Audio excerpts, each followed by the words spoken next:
ঘড়ির কাঁটায় 5টা, সময় দেওয়া হয়েছে সন্ধে 6টা। সন্ধে 6টার সময় জুনিয়র ডাক্তারদের বৈঠকে বসার জন্য আহ্বান জানানো হয়েছে মুখ্য সচিবের তরফে। এই আহ্বান জানিয়ে মুখ্য সচিবের তরফে চিঠি দেওয়া হয়েছে জুনিয়র ডাক্তারদের, যেখানে সন্ধে 6টায় নবান্নে বৈঠকের সুযোগ দিয়ে জুনিয়র ডাক্তারদের এই চিঠি পাঠানো হয়েছে। দিনে দুবার ব্যবহার করো স্টপেজ ক্রিম আর নিজেকে রাখো evergreen Keya Seth aromatherapy stop age cream আর খুঁজে পাও নতুন আমিকে। এই চিঠিতে আবার সুপ্রিম কোর্টের নির্দেশের কথাও স্মরণ করিয়ে দেওয়া হয়েছে মুখ্য সচিবের তরফে, যেখানে বলা হচ্ছে যে প্রতিনিধি দলে থাকতে পারবেন 12 থেকে 15 জন। ডাক্তারদের কাজে ফিরতে সুপ্রিম কোর্টের যে নির্দেশ তারও উল্লেখ রয়েছে চিঠিতে। সেখানে বলা হচ্ছে 10ই সেপ্টেম্বর বিকেল 5টার মধ্যে জুনিয়র ডাক্তারদের কাজে যোগ দিতে নির্দেশ দেয় সুপ্রিম কোর্ট। আইন মান্যকারী হিসাবে প্রত্যেকেরই উচিত সুপ্রিম কোর্টের নির্দেশকে পালন করা। দুর্ভাগ্যজনকভাবে সেটা এখনও দেখা যায়নি। আশা করি শুভ বুদ্ধির উদয় হবে, সুপ্রিম কোর্টের নির্দেশ অনুযায়ী দ্রুত কাজ শুরু করবেন। বৈঠকের জন্য আপনাদের আরও একটা সুযোগ দিচ্ছি, এই কথা বলা হচ্ছে জুনিয়র ডাক্তারদের উদ্দেশ্যে দেওয়া এই দ্বিতীয় চিঠিতে। প্রথম চিঠি আপনারা জানেন স্বাস্থ্য সচিবের তরফে গেছিল এবং দ্বিতীয় চিঠি মুখ্য সচিবের তরফে জুনিয়র ডাক্তারদের উদ্দেশ্যে পাঠানো হয়েছে।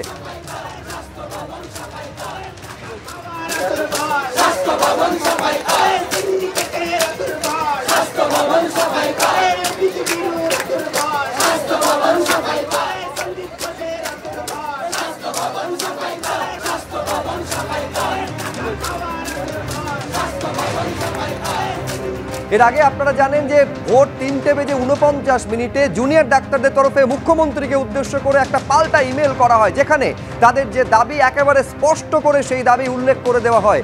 এই চিঠির প্রাপ্তি স্বীকার পর্যন্ত মুখ্য সচিবের দেওয়া চিঠিতে করা হয়েছে এবং কি কি দাবি করা হয়েছিল মুখ্যমন্ত্রীকে পাঠানো জুনিয়র ডাক্তারদের তরফে চিঠিতে পরপর আপনাদের সামনে রেখেছি। দ্বিতীয় দাবি অবশ্যই সন্দীপ ঘোষকে আইন অনুযায়ী সাসপেন্ড করতে হবে, স্বাস্থ্য সচিব সহ স্বাস্থ্যকর্তাদের অপসারণ করতে হবে। তৃতীয় দাবি ছিল সিপির অপসারণ, ডিসি নর্থ, ডিসি সেন্ট্রালের বিরুদ্ধে পদক্ষেপ। এরপর চতুর্থ দাবি কি ছিল? সমস্ত সরকারি হাসপাতালে পর্যাপ্ত নিরাপত্তা দিতে হবে, সিকিউরিটি কনসার্ন, বারে বারে জুনিয়র ডাক্তার এটা বলেছেন। পঞ্চম দাবি সরকারি হাসপাতালে থ্রেট কালচার বন্ধ করতে হবে, এই থ্রেট কালচার একাধিক হাসপাতালে রয়েছে বলে অভিযোগ সামনে এসেছিল। ষষ্ঠ দাবি বৈঠকে অন্তত 30 জনের প্রতিনিধি থাকতে দিতে হবে। আপনারা জানেন মুখ্য সচিবের চিঠিতে 12 থেকে 15 জনের কথা বলা হয়েছে। এবং সপ্তম দাবি বৈঠকের লাইভ সম্প্রচার করতে দিতে হবে। আর এই 7 দফা দাবিকে সামনে রেখে স্পষ্ট করে তার উল্লেখ করে 3:49 ভোরে পাঠানো হয় মুখ্যমন্ত্রীকে চিঠি এবং তারপর মুখ্য সচিবের তরফে চিঠি আসে সন্ধ্যে 6টায় নবান্নে বৈঠকে যোগ দেওয়ার আহ্বান জানিয়ে। আমি এইখানে সরাসরি কথা বলবো, আমাদের প্রতিনিধি ঝিলম করঞ্জা এই মুহূর্তে আমাদের সঙ্গে রয়েছেন। ঝিলম, এইটা আমি তোমার থেকে জানতে চাইবো, অবশ্যই যারা জুনিয়র ডাক্তাররা রয়েছে তাদের সঙ্গে কথা বলো। সেটা হচ্ছে স্বাস্থ্য সচিবের তরফে যখন চিঠি এলো সেই চিঠি একেবারে অস্বীকার করলেন, তারা গেলেন না। তার একটা বড় কারণ, যার পদত্যাগ তারা চাইছেন তার কাছ থেকে কেন চিঠি আসবে, এই যুক্তি তারা দিয়েছিলেন, সেই কারণে নবান্নে যাননি। এবার তো মুখ্য সচিবের তরফে চিঠি, এবার কি করবেন?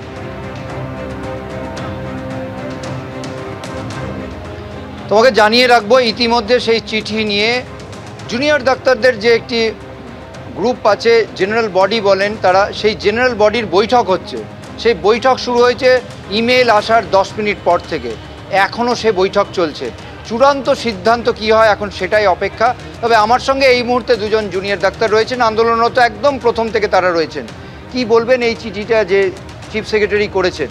স্বাস্থ্য সচিব করেছিলেন, এবার চিফ সেক্রেটারি। এখানে আমাদেরকে বলা হয়েছে যে একটা ক্লোজ ডোর মিটিংয়ের মোটামুটি আমরা বলেছিলাম অ্যাটলিস্ট 30 জনকে যেন ডাকা হয়। সেখানে বলা হয়েছে যে 12 থেকে 15 জন, কিন্তু 12 থেকে 15 জন আমাদের ঠিকঠাক রিপ্রেজেন্টেটিভ হবে না। যতগুলো মেডিকেল কলেজ রয়েছে সব মিলে অ্যাটলিস্ট আমাদের 30 জন রিপ্রেজেন্ট লাগবে।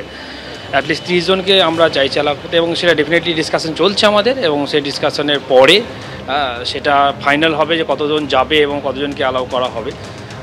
সেটা আমরা আমাদের মিটিংয়ের পরেই পুরো ফাইনাল জানানো হবে।